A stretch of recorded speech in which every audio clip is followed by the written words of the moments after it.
Sénégal, bonjour. Ndeketeyo, Amadouba. Eh bien, Amadouba n'est plus au responsable de l'APR au regard de ce que nous livre Tribune quotidienne ce matin.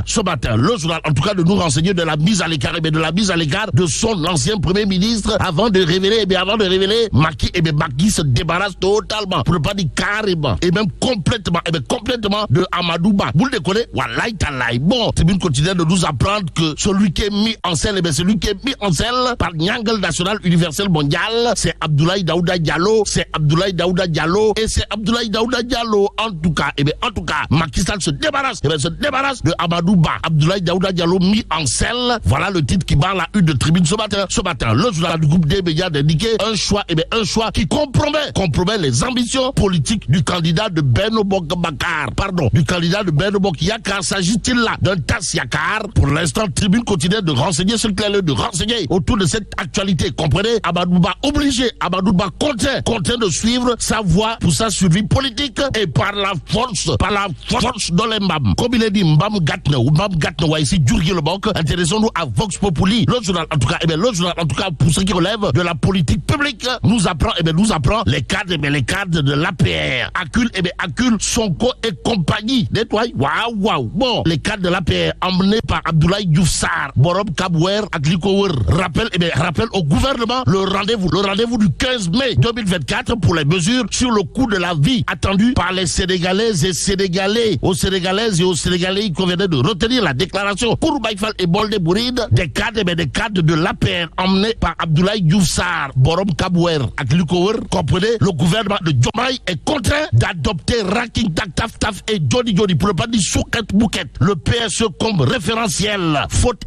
de leur projet absent à l'arrivée et promis dans 6 mois. En tout cas, le point actu de relever ce qu'il y a de relever autour de ce sujet. Comprenez, la CCR et Amadou Mame Diop s'impatiente sur le coût de la vie. Même si vivre, c'est quelque part apprendre à mourir. Retenons en tout cas que un mois de Bassirou Diomaye Faye au pouvoir, les cadres républicains rappellent tout simplement et tout bonnement au gouvernement le rendez-vous du 15 mai 2024 pour les mesures sur le coût de la vie attendu par les populations sénégalaises. Les Sénégalaises et Sénégalais qui auront probablement un intérêt particulier de chez particulier à lire Enquête quotidienne ce matin.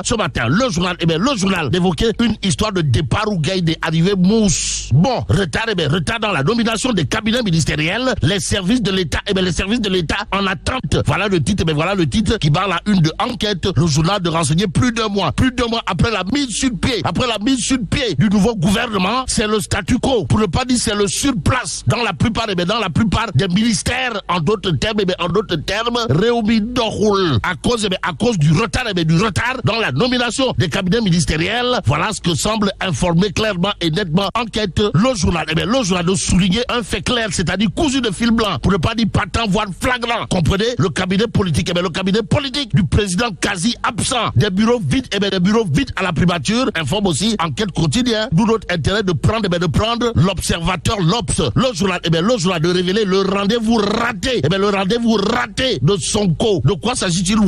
De paiement de la dette aux producteurs semenciers. Bon, le délai du 10 mai annoncé par le Premier ministre déjà dépassé. Faut-il être dépassé par les événements? En attendant, Wolf quotidien pour sa part d'indiquer suite à donner au rapport de la Cour des comptes. Pastef les patriotes dans ses contradictions. Qu'à cela ne tienne, il y a Dambodj qui fait comme qui dirait donner un coup de pied dans la fourmilière ou encore jeter un pavé dans la barre dans Wolf quotidien. En tout cas, Sawai Mbodj Dam de soutenir la main sur le cœur dans le quotidien du groupe Wolf Fadjri. Si nous commençons par épargner Macky Sall, nous devrons alors épargner tous les autres. L'autre journal qui s'arrête sur l'actualité autour de la traque des Kepekatoukès et autres Adou Kalpé d'État. Pour ne pas dire le voleur de la République, c'est Sud Quotidien. Le quotidien du groupe Sud Communication de nous informer que pour ce qui concerne l'affaire Prodac et le procès en diffamation, Ousmane Sonko Mambay Niang, la Cour des comptes rouvre le dossier. Bon, au service de la République, Tribune quotidienne l'est. Le journal du groupe des médias parle de parfum de scandale aux industries chimiques du Sénégal avant de renseigner des salariés et anciens salariés actionnaires interpelle le président Bassirou Diomaye Faye. En tout cas, Bassirou Diomaye Faye devra avoir un intérêt particulier de chez particulier à lire Tribune quotidienne qui revient en long et en large sur l'affaire des salaires, des salaires du personnel et divers points du côté du Puma. En tout cas, le Puma apporte des précisions d'après Tribune quotidienne. Que retenir sinon ce que semble renseigner le journal, à savoir les allégations de malversation en direction du patron du Puma relève d'un gros mensonge. Pourquoi? Tribune quotidienne, à propos justement du rapport de la Cour des comptes supposé bamboula sur le salaire du personnel, de nous apprendre que selon les autorités du Puma, comprenez le programme d'urgence de modernisation des axes et territoires frontaliers, il n'en est rien et absolument rien. Parce que la ligne salaire du personnel n'a pas connu, alors là, pas du tout connu de dépassement budgétaire, comme insinué ici et là où également le bas blesse. D'après Tribune quotidien, relève autour justement de la prévision de plus de 37 milliards de francs CFA, qui en réalité des réalités concerne toute la durée du programme. Aussi, le volet jeunes et femmes a reçu plus de 14,5% du budget de plus de 15 milliards de francs CFA mobilisés de la période 2019-2021. Ce matin, le point actuel de nous renseigner après 18 mois à la tête de AIBD SA, Abdoulaye Dièye, ou le Damel du Caillon s'en va avec le sentiment du devoir accompli, le sentiment du good job. Que retenir? Sinon, à son actif, il y a eu la mise en exploitation des aéroports de Saint-Louis et Kédougou et certification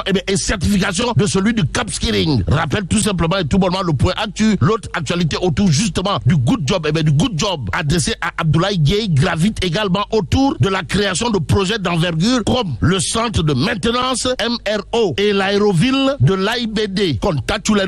Ce matin, il conviendrait de prendre le quotidien qui nous amène où? À Touba Mbaké. Pourquoi faire? Pour parler de traitement de la dialyse. Et là, il est question de la détresse des insuffisants rénaux. Aujourd'hui, les insuffisants rénaux de Touba Mbaké appellent le ministre Ibrahima Sy au secours. Bon, l'association des hémodialysés de Touba est en détresse. Les malades déclarent que leurs machines peuvent prendre en charge 200 malades, alors que seuls 40 malades sont pris en charge par jour à cause du manque de personnel, révèle le quotidien dans ses colonnes. En attendant, passons à Libération pour terminer. L'autre journal nous amène à Tambacounda, histoire de révéler ce que rapportent les corps de contrôle sur la nourriture lors d'un atelier. Bon, l'ancien maire facture 15 kilos de riz par jour, 15 kilos de riz par jour pour chaque participant.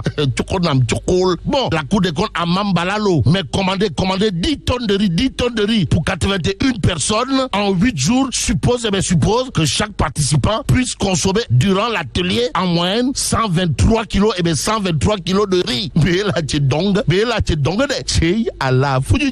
bon, que Dieu préserve le Sénégal.